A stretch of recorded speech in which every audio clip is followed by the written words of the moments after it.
let's do some mathematics here, and let's break it down. The man in white and green, Mr. Chichola, let's break some figures down here. If you make comparison, in the figures that we have, what do we know? What have you found out? All right, so if we are to look at 2014 Ekiti election and compare it to 2018, because that's a very good benchmark for comparison.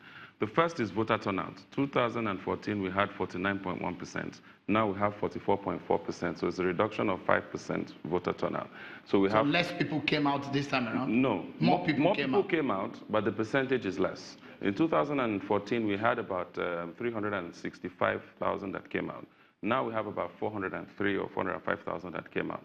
So the difference is that the voter register increased from 733,000 to 913,000.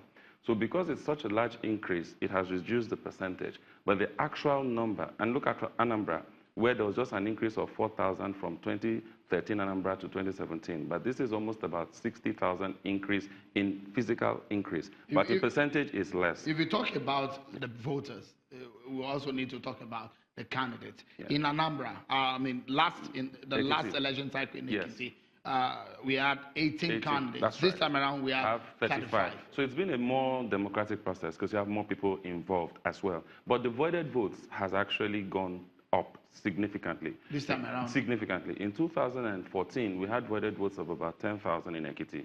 In the presidential election in 2015 in Ekiti State, we had about 8,000 voided votes. Whereas in 2018 Ekiti State governorship election, we had voided votes of 18,000 plus. So the voided votes for 2014 Ekiti State governorship election plus 2015 presidential election in Ekiti State together is equal to the voided votes in 2014 Ekiti State election, which is not good. That has to improve. But this is more maybe a voter education problem. It might also be something else, so that needs to be investigated. We need to go on a break now, but let me just get your thoughts on this one. The kind of margin that we see between the number one and the second person in this race, what do you make of it? Just in 30 seconds, what do you make of it? The margin is closer this time around than what we saw in 2014. It was a wider margin the last time.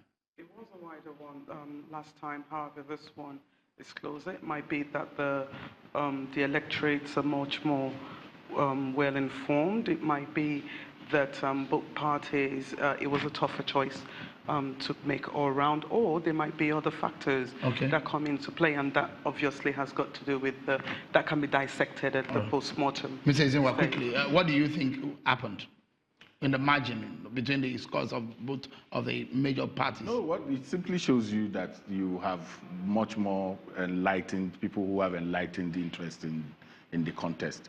But beyond that is the fact that the level of interest that this election elicited, being an off-cycle election, and it is going to be perhaps one of the second to the last governorship election that you have before 2015, makes that interest to be that, okay, there are lessons that can be drawn from this that would impact on 2019.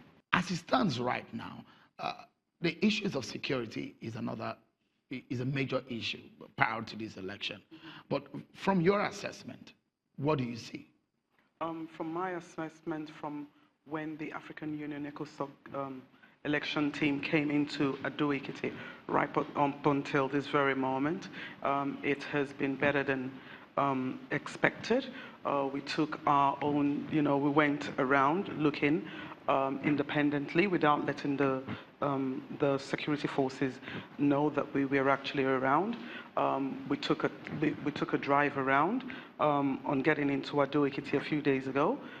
Then on the day of the midnight towards the election, around about 1 a.m. or 2 a.m., both myself and the team, we took a drive around, and there was absolutely no But a report of apprehension. In fact, people out of the country were calling. Yes. People outside of Ekiti say we're apprehensive. Stay safe. I mean, those are the words that I got. I mean, did you get that feeling that something was going to fundamentally go wrong? Yeah, based on the information that we had, that had, occurred just before we came into Ado-Ekiti.